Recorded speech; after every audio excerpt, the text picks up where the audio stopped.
हे दोस्तों, आज के इस लेक्चर में हम बात करने वाले हैं एक ऐसे केस जिसने कस्टोडियल डेथ की पूरी हिस्ट्री पलट के रख दी है।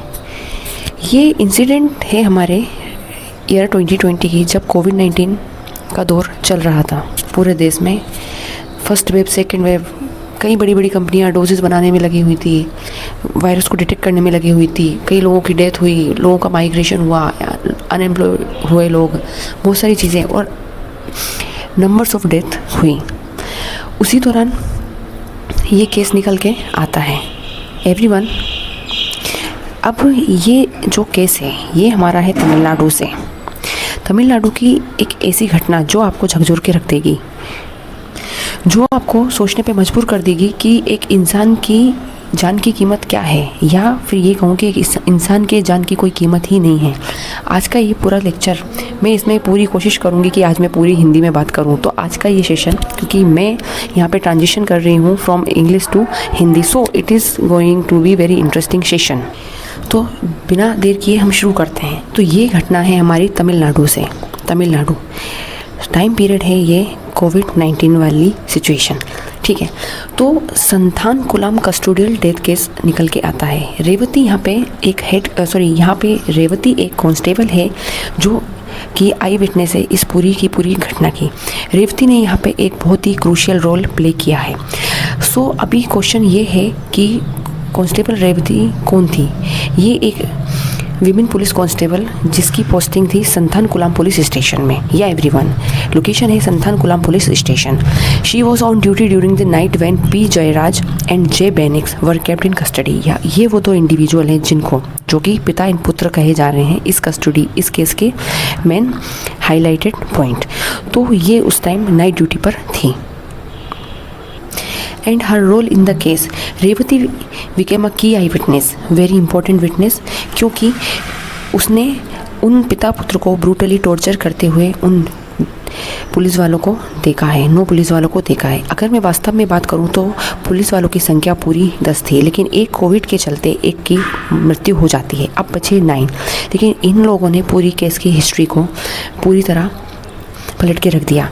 इन लोगों के चेहरों को देख के या इन लोगों के बारे में आज जब हम पढ़ रहे हैं तो ऐसा लगता है कि एक मानवताहीन व्यक्ति जिसके अंदर इंसानियत जैसे मर चुकी हो।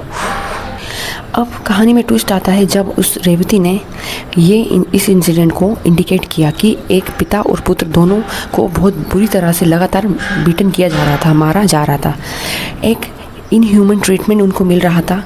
She even mentioned that their condition became very serious. उनकी स्थिति बहुत ज़्यादा सीरियस हो गई थी। They were bleeding and unable to stand. उनको इंटरनली इवन ये कहा जाता है कि उन्हें सेक्सुअली भी उनको बहुत ज़्यादा टॉर्चर किया गया है, जिसकी वजह से बहुत ज़्यादा आंतरिक रक्तस्राव हुआ और जिसकी वजह से वो खड़े भी नहीं हो पा रहे थे प्रॉपर तरीके से। अब ये रेवती जो कि कांस्टेबल बताई जा रही है, ये इतनी पूरी सेंटर ऑफ डिस्कशन क्यों बन गई है? क्योंकि ये बताया गया है कि फर्स्ट में कई सारे पुलिस ऑफिशियल ने इस सच को छिपाने की कोशिश की, लेकिन रेवती ने कहीं ना कहीं साहस दिखाने की कोशिश की और अपने जो सीनियर ऑफिशियल्स थे लाइक मजिस्ट्रेट, उन सभी को इस घटना के बारे में बताया। एक ईमानदार स्टेटमेंट दिया। इस पूरी घटना के पीछे क्या पूरी घटना थी उसकी जो टेस्टिमनी रही है वो एक पुख्ता एविडेंस, पुख्ता सबूत बन गई है अगेंस्ट द अक्यूज पुलिसमैन, जो कि मेन यहाँ पे अक्यूज पुलिसमैन थे। साधारण शब्दों में बात की जाए तो रेवती एक बहुत बहादुर विसल ब्लोअर थी। एवरीबडी, ये हमारे एथिक्स जो कि GS4 का सब्जेक्ट है उसमें मैंने विसल ब्लोअर केस जो कि 2014 में आता है। इसका मतलब विसल ब्लोअर का अर्थ यहाँ पे ये है कि अगर कोई किसी भी इंडिविजुअल के बारे में आप कोई सेकंड इंडिविजुअल उसके स्थिति अगर ऐसी नहीं है कि वो अपने केस को रख पाए, तो कोई इंडिविजुअल, कोई समाज सेवी या कोई भी इंडिविजुअल पर्सन उस इंडिविजुअल का केस रख सकता है। ये होता है विसल ब्लोअर का मतलब। तो she expose what actually happened inside the police station. तो उन्होंने इन सभी पुलिस वालों का पर्दाफाश किया कि वास्तव में उस पुलिस स्टेशन में उस रात हो क्या रहा था। कुछ हद तक तो कुछ ऐसी एक्टिविटी भी उन पुलिस वालों के द्वारा की गई उन पिता और पुत्र के साथ कि कुछ हद तक कुछ समय के लिए उस लेडी कांस्टेबल को उस लोकेशन से बाहर भी जाना पड़ा, क्योंकि उसका जो स्टेटमेंट है the case became strong and led to conviction, और उसका केस बहुत स्ट्रॉन्ग हो जाता है कन्विक्शन के लिए। अब आपको मैं यहाँ पूरी स्लाइड बताती हूँ। ये है कांस्टेबल रेवती, ये हैं पिता और ये हैं उनके पुत्र। घटना कुछ यूँ है कि जब लॉकडाउन चल रहा था कोविड-19 के समय पे, तो ये इन दोनों पिता पुत्र को अरेस्ट क्यों किया गया, क्योंकि इन लोगों ने उस टाइम जब जो समय दिया गया था हमारे गवर्नमेंट के अकॉर्डिंग, जो हमारे पुलिसमैन के थ्रू, उस समय के बस 15 मिनट और लेट हो जाने पर इन्होंने जो अपनी शॉप है उसको बस 15 मिनट लेट बंद की। इसके चलते इनको पुलिसमैन ने अरेस्ट कर लिया। उसके पिता को सबसे पहले अरेस्ट किया जाता है, ठीक है। उसके बाद जब पुत्र जाता है कि मेरे पिताजी को आपने क्यों अरेस्ट किया है, तो बहुत ब्रूटली उसे भी मारा जाता है और पिता के साथ उस पुत्र को भी कस्टडी में ले लिया जाता है। केस है संतान कुलाम कस्टोडियल डेथ केस। इसमें एक्चुअली होता क्या है कि जून 2020 की बात है। फादर जो कि पी जयराज एंड उनके जो पुत्र हैं जय बेनेक्स, दोनों को अरेस्ट किया गया संतान कुलाम तमिलनाडु की लोकेशन, मतलब तमिलनाडु स्टेट जो कि एक दक्षिण राज्य है हमारे भारत का। अभी करेंटली 28 स्टेट और 8 यूनियन टेरिटरीज हैं, जिसमें से तमिलनाडु, केरला, कर्नाटका ये सारे सदर्न स्टेट्स में आते हैं। रीज़न ये था कि उनको अक्यूज़ किया गया keeping their shop open beyond covid lockdown time. जो कोविड के समय जो दिया गया टाइम था उस प्रावधान से 15 मिनट देर हो जाने के कारण अपनी दुकान को बंद करने में बस 15 मिनट लेट हो जाने पे उनको अरेस्ट किया गया था। पुलिस की कस्टडी में हुआ ये कि उनको बहुत बुरी तरीके से मारा गया, टॉर्चर किया गया कई घंटों तक inside the police station. Report यहाँ पे कुछ इंडिकेशन है जो मैंने विकीपीडिया से भी लिए हैं, so please everyone don't need to mind it. So reports said they suffer severe internal injuries and bleeding. वही मैंने बताया कि कहीं उनको इतनी ज़्यादा टॉर्चर किया गया, इतनी ज़्यादा जोर से प्रताड़ित किया गया कि उन्हें बहुत आंतरिक चोटें आई और खून भी बहा। डेथ, तो जो बेटा है उसकी भी डेथ हो जाती है ऑन 22 जून को 2020। The father dead the next day, और पिता की उसके नेक्स्ट डे डेथ हो जाती है। अब टोटल जो अक्यूज़ थे वो 10 पुलिस पर्सोनल्स थे, जिसमें से एक की मृत्यु हो जाती है इन्वेस्टिगेशन के दौरान ही। अब बचे गए जो 9 हैं वो यहाँ पे मेन फेस हैं। फाइनल वर्डिक्ट आता है हमारा 2026 में, मतलब अभी हाल ही में 2026 में, मार्च 2026 में। ऑल 9 जो पुलिस वाले हैं इनको कन्विक्टेड किया गया कि जो आपके ऊपर जो चार्जेस लगे हुए हैं ये पूरी तरह सत्य किए जाते हैं। आप कैसे एक इनह्यूमन प्रैक्टिस कर सकते हो, आपकी द्वारा किया गया जो कृत्य है वो एक इनह्यूमन है, जो ये बताता है कि आपके अंदर मानवता पूरी तरह मर चुकी है। अब हम बात करें फंडामेंटल राइट, जो हमारे right to life with dignity की बात करता है। यहाँ पे उसका वायलेशन हुआ, यहाँ पे वायलेशन हुआ नेशनल ह्यूमन राइट कमीशंस का, जिसको लेके हमारे राष्ट्र में और हमारे कई अंतर्राष्ट्रीय लेवल पे भी कई सारे नियम कानून बनाए गए हैं। सो साधारण शब्दों में समझाऊं तो पिता और पुत्र तब नहीं मरे थे, ठीक है, लेकिन जब उन्हें कस्टडी में लिया गया तो उनके ऊपर जब ज़्यादा से ज़्यादा उन्हें प्रताड़ित किया गया था, उनकी डेथ हो जाती है कस्टडी में। हमें अच्छे से पता है अगर किसी भी हम इंडिविजुअल को अरेस्ट करते हैं तो विदिन 24 आवर हमें मजिस्ट्रेट के सामने उसको प्रेजेंट करना पड़ता है। जब मजिस्ट्रेट को दिखाया गया तो ऐसे केस बनाया गया कि ये पूरी तरह जो पुलिस कह रही है वही ही सत्य है, ठीक है।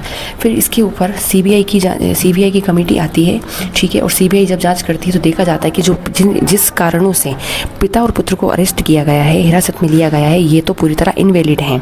तो यहाँ पे सीबीआई की रिपोर्ट ने भी इन्हीं चीज़ों को जो कि बताया कि 9 पुलिसमैन ही जो हैं, 9 पुलिस वाले हैं, वही पूरी तरह इन सभी के लिए जिम्मेदार हैं, ठीक है। The father and son did not die because of the lockdown violation. तो पिता पुत्र लॉकडाउन के जो कोविड-19 के जो रूल्स थे उनके वायलेशन से नहीं मरते, they died due to the severe police torture in custody में उनको जो प्रताड़ित किया गया उसकी वजह से वो मर रहे हैं। That is why 9 policeman were given the death sentence. और अब उन्हें तमिलनाडु में जो वहाँ के हाई कोर्ट है वहाँ पे उन्होंने मतलब अब इन 9 पुलिस वालों को यहाँ पे डेथ सेंटेंस दिया गया है, इनको फांसी की सज़ा सुना दी गई है। अब आर्टिकल 20 और 22 हमारे क्या कहते हैं। आर्टिकल 20 कहता है कि protection with respect to conviction for offence, ठीक है, जिस ऑफेंस को, जिस क्राइम को कंसिडर करके आपने उसे अरेस्ट किया है उसको भी कहीं ना कहीं उसे प्रोटेक्शन प्रोवाइड कराना है, क्योंकि वो आपकी हिरासत में है। No ex post facto law in criminal legislation, no double jeopardy. No double jeopardy कहती है कि किसी इंडिविजुअल को आपने आज के केस के हिसाब से, आज की कंडीशन के हिसाब से आपने उसको पनिशमेंट कर दिया इस इंडिविजुअल को, लेकिन आगे जाके इसके केस सुना जाते हैं और अब जाके रूल्स चेंज हो चुके हैं, तो अब आप उसको आज के लॉ के हिसाब से पनिशमेंट नहीं करोगे, आप उसे पनिशमेंट करोगे उस टाइम जब उस इंडिविजुअल ने इस क्राइम को कमिट किया है। मैंने बताया कि within 24 hours of arrest judicial magistrate के सामने आपको उस अक्यूज को प्रेजेंट करना ही होगा, ये आर्टिकल 22 कहता है। These safeguards are not applicable to enemy aliens and arrested under preventive detention. लेकिन ये जो सेफगार्ड दिए गए हैं ये एप्लीकेबल नहीं होते हैं एनिमी एलियंस पे। तो ये है वो महिला कांस्टेबल जिसने दिया सच का साथ, 9 पुलिस वालों को की फांसी तय। ये है वो 9 police man. Tamil Nadu custodial death case का नाम है संतालकुलम फादर सन केस है, arresting for keeping the shop open. वही वापस से चीज़ें, ठीक है। तो मोर और लेस इसकी बहन और इनकी बेटी ने ये केस फाइल किया था और आखिर में 6 साल बाद जस्टिस दिया गया है। एक कोटेशन है एवरीबडी जिसमें कहा जाता है justice is delayed justice is denied. I am repeating, justice is delayed justice is denied. मतलब किसी भी जस्टिस अगर आप लेट से प्रोवाइड करा रहे हो तो उसको प्रोवाइड कराने का कोई सेंस नहीं होता, क्योंकि वो एक डिनाइड की कंडीशन में माना जाता है। तो ये हमारा केस था। यहाँ पे एक ऐसा केस जिसने नेशन को शॉक कर दिया। फाइट फॉर जस्टिस के लिए लड़ाई की बात की। A reminder, custody is not a licence to kill, कि यहाँ पे ये बताने की कोशिश की गई कि आपको अगर कस्टडी दे दी गई है, कस्टडी के राइट अगर आपको दे दिए हैं लॉ एंड ऑर्डर को मेंटेन करने के लिए, तो ये आपको इस चीज़ का लाइसेंस नहीं मिल जाता कि आप कस्टडी के चक्कर में आप कस्टडी में किसी को भी इन ह्यूमन प्रैक्टिस के तहत उसके फंडामेंटल राइट को वायलेट करते हो, आप उसको इन ह्यूमन प्रैक्टिस करके आप उसको मार देते हो। तो ये हमारा पूरा केस था। I just hope so everybody आपको ये तथ्य ये मुख्य बिंदु समझ में आए होंगे। आज मैंने पूरी कोशिश की है अच्छे से हिंदी में चीज़ों को एक्सप्लेन करने की। If you guys have some opinion please let me know in the comment section. Thank you so much. और I just hats off to the bravest lady constable. ऐसे ही सिविल सर्वेंट्स की हमारी कंट्री को need है, तभी law and justice and law and order maintain किया जाएगा, जो कि हमारे 7 शेड्यूल का पार्ट है। स्टेट लिस्ट में आता है, 3 लिस्ट है, यूनियन, कॉन्करेंट एंड स्टेट। तो लॉ एंड ऑर्डर हमारे राज्य के अंतर्गत आता है, जिसमें पुलिस वालों की एक हायरार्की होती है जिसमें लॉ एंड ऑर्डर को मैनेज करना होता है। Thank you so much.